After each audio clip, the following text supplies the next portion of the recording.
Maharashtra CM पदवी की राजीनामा చేశారు ఏక్నాథ్ షిండే డిప్యూటీ సీఎంలు దేవేంద్ర ఫడ్నవీస్ అజిత్ పవార్ తో పాటు రాజ్భవన్ కు వెళ్లిన షిండే గవర్నర్ రాధాకృష్ణన్ కి రాజీనామా లేఖను సమర్పించారు. దీంతో మహారాష్ట్ర ప్రభుత్వం రద్దయింది.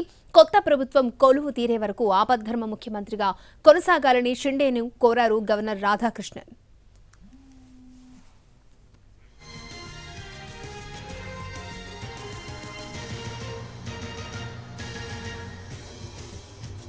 महाराष्ट्र सीएम पदवी की राजीनामा చేశారు ఏక్నాథ్ షిండే డిప్యూటీ సీఎంలు దేవేంద్ర ఫడ్నవీస్ అజిత్ పవార్ తో పాటు రాజ్భవన్ కు వెళ్లిన షిండే గవర్నర్ రాధాకృష్ణన్ కి రాజీనామా లేఖను సమర్పించారు.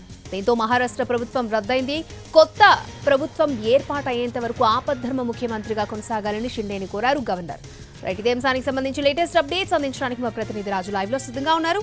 రాజు,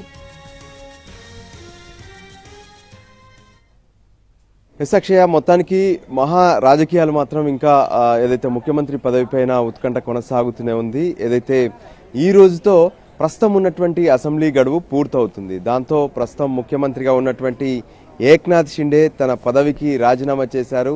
రాజ్భవన్ కు వెళ్లినటువంటి ఏక్నాథ్ షిండే సిపి రాధాకృష్ణన్ కు రాజీనామా పత్రాన్ని సమర్పించారు. అయితే నూతన ముఖ్యమంత్రి ఎవరనే దాని మీద ఇప్పటి వరకు మహాయుతిలో ఒక ఏకాభిప్రాయం రాకపోవడమే కాకుండా బీజేపీ అధిష్టానం సైతం ఇంకా ఈ విషయంపై ఎటువంటి ప్రకటన చేయలేదు. దాంతో తదుపరి ముఖ్యమంత్రి ఎవరవుతారో మహారాష్ట్రకు అనే దానిపైన క్లారిటీ రాలేదు. సో యాజ్ పర్ షెడ్యూల్ ప్రకారంగా ఇప్పుడున్నటువంటి అసెంబ్లీ గడువు ఈరోజు పూర్తవుతుంది కాబట్టి ఏక్నాథ్ షిండే రాజీనామా చేశారు. సో ప్రస్తుతానికి కొత్త ప్రభుత్వం ఏర్పాటయ్యేంత వరకు ఏక్నాథ్ షిండేనే ఆపద్ధర్మ ముఖ్యమంత్రిగా కొనసాగుతారు. అదే విషయాన్ని గవర్నర్ సైతం ఏక్నాథ్ షిండేకు కోరినట్టుగా కూడా తెలుస్తుంది.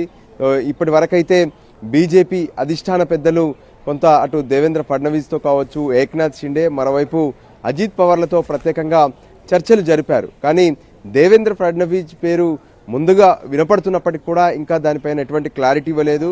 సో బీజేపీ మరి ఎంత సమయం తీసుకుంటుంది, ఎందుకు ఆలస్యం చేస్తుంది అనే దాని మీద మాత్రం ఇప్పటి వరకు ఎటువంటి స్పష్టత రాలేదు. అయితే మహారాష్ట్ర రాజకీయాలకు సంబంధించి మాత్రం ఇప్పటికే కొంత చర్చ జరుగుతుంది. సో గతంలో ఏ విధంగానైతే ముఖ్యమంత్రిగా పనిచేసినటువంటి దేవేంద్ర ఫడ్నవీస్ ప్రస్తుత ప్రభుత్వంగా ఉన్నటువంటి ఏక్నాథ్ షిండే సర్కార్లో ఉప ముఖ్యమంత్రిగా పనిచేశారు.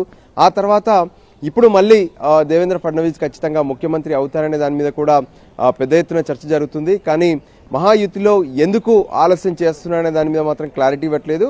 అయితే ఈ మూడు పార్టీలు కలిసి, అంటే ప్రస్తుతం మహారాష్ట్ర ఎన్నికల్లో సింగిల్ లార్జెస్ట్ పార్టీగా అటు బీజేపీ ఎమర్జ్ అయింది. సో ఖచ్చితంగా అటు వాళ్ళు 133 స్థానాలు గెలిస్తే మరోపక్క 57 స్థానాలతో ఏక్నాథ్ షిండే ఆయన శివసేన గెలిచినటువంటి పరిస్థితి కనిపిస్తుంది. ఈ నేపథ్యంలోనే అజిత్ పవార్ సైతం తన పార్టీ ఎమ్మెల్యేల మద్దతంతా కూడా దేవేంద్ర ఫడ్నవీస్కే ఉంటుందనే విషయాన్ని స్పష్టం చేశారు. సో ఈ నేపథ్యంలో తదుపరి ముఖ్యమంత్రి ఎవరవుతారనే దాని మీద ఒకవైపు ఉత్కంఠ కొనసాగుతుండగానే ఏక్నాథ్ షిండే మాత్రం తన పదవికి రాజీనామా చేయాల్సి వచ్చింది. మరి ఏక్నాథ్ షిండేను నిర్ణయిస్తారా, లేదంటే దేవేంద్ర ఫడ్నవీసే ముఖ్యమంత్రి అవుతారా, లేదంటే మరో కొత్త వ్యక్తి, కొత్త వాళ్ళను తీసుకొచ్చి ముఖ్యమంత్రిని చేస్తారనేది కూడా చాలా కీలకంగా మారబోతుంది.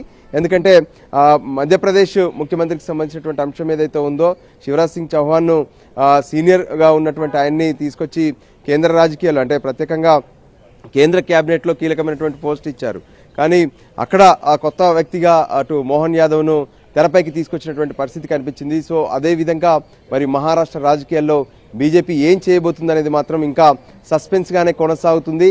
సో మొత్తానికైతే బీజేపీ అగ్రనాయకత్వం తీసుకునేటటువంటి నిర్ణయంపైనే ఇప్పుడు మహా ముఖ్యమంత్రి ఎవరవుతారనేది స్పష్టత రానుంది. అక్షయ. ఓకే రాజు.